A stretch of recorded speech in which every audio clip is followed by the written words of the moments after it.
আসসালামু আলাইকুম এভরিওয়ান, সবাইকে আবারও স্বাগতম জানাচ্ছি নতুন আরও একটি রেসিপি ভিডিও দেখার জন্য। আজকে কুমড়া পাতা আর ইলিশ মাছ দিয়ে তৈরি করে দেখাবো গ্রাম বাংলার জনপ্রিয় একটি রেসিপি। আশা করছি বরাবরের মতো এই রেসিপিটিও আপনাদের কাছে ভালো লাগবে। আজকের রেসিপির জন্য এখানে আমি 10 পিস মাঝারি সাইজের কুমড়া পাতা নিয়েছি। এগুলো হচ্ছে মিষ্টি কুমড়ার পাতা। তো প্রথমে সেই পাতা থেকে ডাঁটাগুলোকে আলাদা করে নিলাম।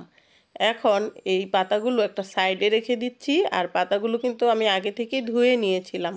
একটা পাত্র নিয়ে নিচ্ছি, এতে গরম পানি দিয়ে দিচ্ছি পর্যাপ্ত পরিমাণে। এরপর লবণ দিয়ে দিলাম হাফ টেবিল চামচ পরিমাণ। লবণটাকে ভালোভাবে মিশিয়ে নিলাম পানির সাথে। এ পর্যায়ে সেই যে কুমড়া পাতাগুলো ধুয়ে ডাঁটা ছাড়িয়ে রেখেছি সেগুলোকে দিয়ে দিচ্ছি। দেওয়া হয়ে গিয়েছে। এ পর্যায়ে এভাবে চেপে চেপে 1 থেকে 2 মিনিট পর্যন্ত উল্টে পাল্টে একটু ভাপিয়ে নিব পানির মধ্যে। তাতে করে পরবর্তী স্টেপে গিয়ে রেসিপিটা তৈরি করতে সুবিধা হবে, পাতাগুলো ভেঙে যাবে না।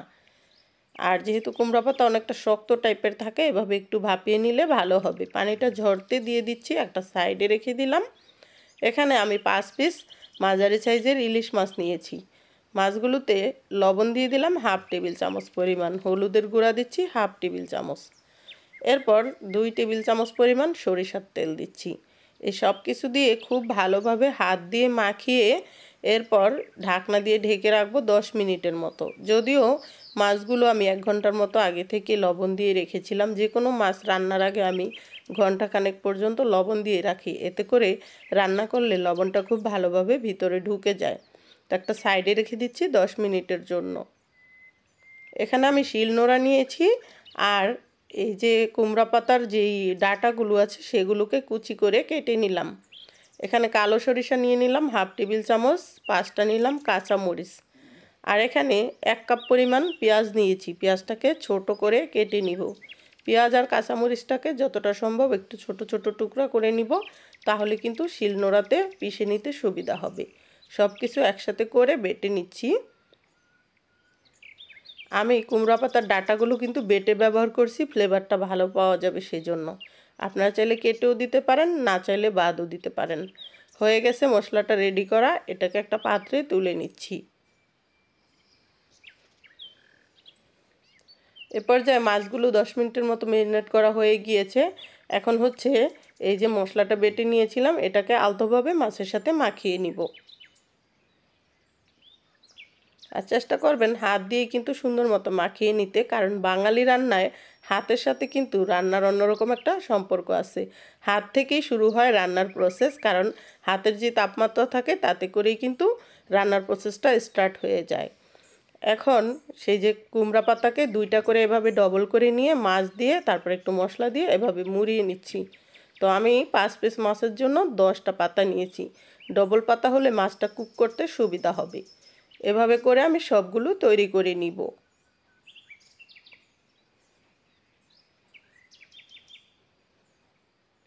হয়ে গিয়েছে, চুলায় চলে আসলাম। এখানে আমি 2 টেবিল চামচ পরিমাণ সরিষার তেল দিয়ে দিলাম। তেলটা যখন হালকা গরম হয়ে গিয়েছে এই পর্যায়ে একে একে দিয়ে দিচ্ছি কুমড়া পাতায় মুড়িয়ে রাখা ইলিশ মাছগুলো।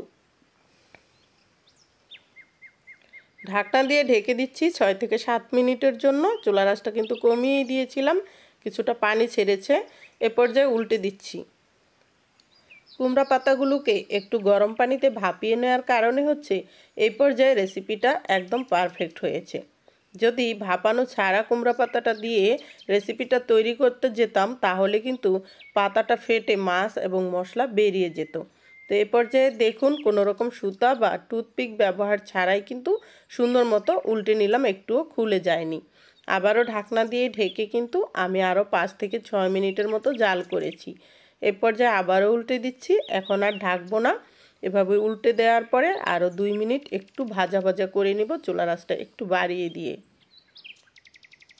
মাছগুলো কিন্তু অলরেডি কুক করা হয়ে গিয়েছে খুব সুন্দর মতো, আর একদম সুন্দর একটা স্মেল দিচ্ছে। এ পর্যায়ে আর ঢাকছি না, শুধু 2 মিনিটের মতো একটু পোড়া পোড়া টাইপের করে নিচ্ছি, তাহলে ফ্লেভারটা ভালো দিবে। ফাইনালি কিন্তু হয়ে গিয়েছে, আর অনেক সুন্দর একটা স্মেল দিচ্ছে। এ পর্যায়ে তুলে নিচ্ছি। এই তো তৈরি হয়ে গেল কুমড়া পাতায় ইলিশ ভাপা বা ইলিশ পাতুরি। এখন হচ্ছে গরম গরম পরিবেশনের পালা। আজকে আমি ভুনা খিচুড়ির সাথে সাইড ডিশ হিসেবে এই ইলিশ পাতুরিটা পরিবেশন করছি। আর গরম ভাতে তো দুর্দান্ত হয়ই। তো আশা করছি আজকের রেসিপিটি আপনাদের কাছে ভালো লেগেছে, আর আপনাদের ভালো লাগাই কিন্তু আমার ভিডিওর সার্থকতা।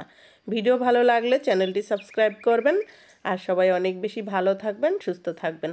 আর মাছটা দেখেই বুঝতে পারছেন কতটা সুন্দরভাবে কুক হয়ে গেছে। আজকে আর কথা বাড়াচ্ছি না, বিদায় নিচ্ছি। আল্লাহ হাফেজ।